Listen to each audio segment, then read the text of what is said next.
Hi hello నమస్తే welcome to Tirup studios. Vijay Sethupathi ప్రధాన పాత్రలో నిధినన్ స్వామినాథన్ దర్శకత్వం వహించిన చిత్రం మహారాజా.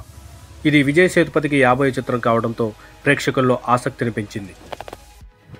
చేసే పాత్రలో వైవిధ్యత కనిపించాలి కానీ హీరో, విలన్, క్యారెక్టర్ ఆర్టిస్ట్ అని లెక్కలేసుకోకుండా బరిలో దిగిపోతారు ఆయన.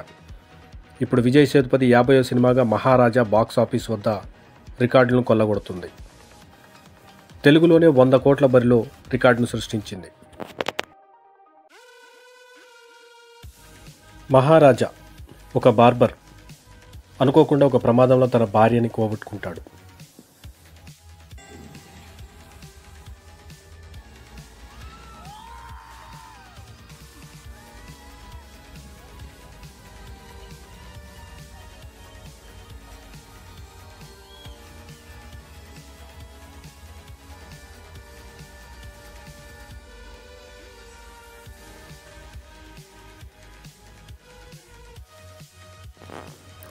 తన భార్యని పోగొట్టుకున్న అనంతరం తన కూతురుతో జీవనాన్ని కొనసాగిస్తూ ఉంటాడు.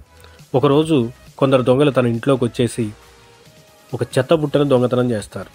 ఈ విషయంపై అతను పోలీస్ స్టేషన్కి వెళ్ళి తన చెత్తబుట్ట దొంగతనం జరిగిందని దాన్ని తీసుకురావాలని వేడుకుంటాడు.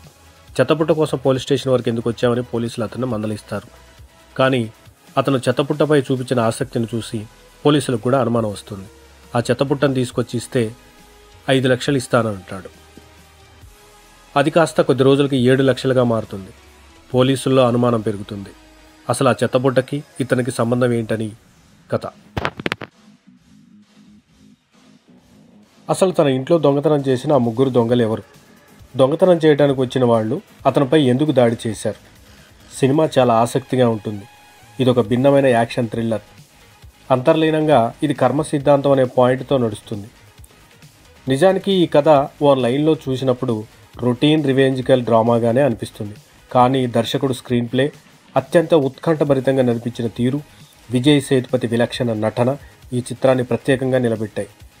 ఇది ఓ సింపుల్ పాయింట్గా సరదాగా మొదలై ఊహలకు అందని ట్విస్టులతో భావోద్వేగమైన భరితంగా సాగుతుంది. ముఖ్యంగా ఇంటర్వెల్, క్లైమాక్స్ ఎపిసోడ్స్లో వచ్చే మలుపులు విజయ్ సేతుపతి యాక్షన్ హంగామా బాగా ఆకట్టుకుంటాయి. ఇక డైరెక్టర్ విషయానికి వస్తే స్వామినాథన్ చాలా అద్భుతంగా తీశాడు. దర్శకుడు ప్రతి పాత్రను తీర్చిదిద్దాడు. సినిమా ఎక్కడ బోరు కొట్టినా ఫీల్ కలగదు. లక్ష్మిని వెతికి పెట్టాలంటూ మహారాజా పోలీస్ స్టేషన్లో అడుగు పెట్టడం, తనపై జరిగిన దాడికి వివరించే తీరు, అసలు లక్ష్మి ఎవరని తెలియక పోలీసులు స్పందించే విధానం, పోలీస్ స్టేషన్లో తనకు ఎదురయ్యే అవమానాలు అన్నీ ఓవైపు ఆసక్తిని రేపుతూనే మరోవైపు నవ్విస్తుంటాయి.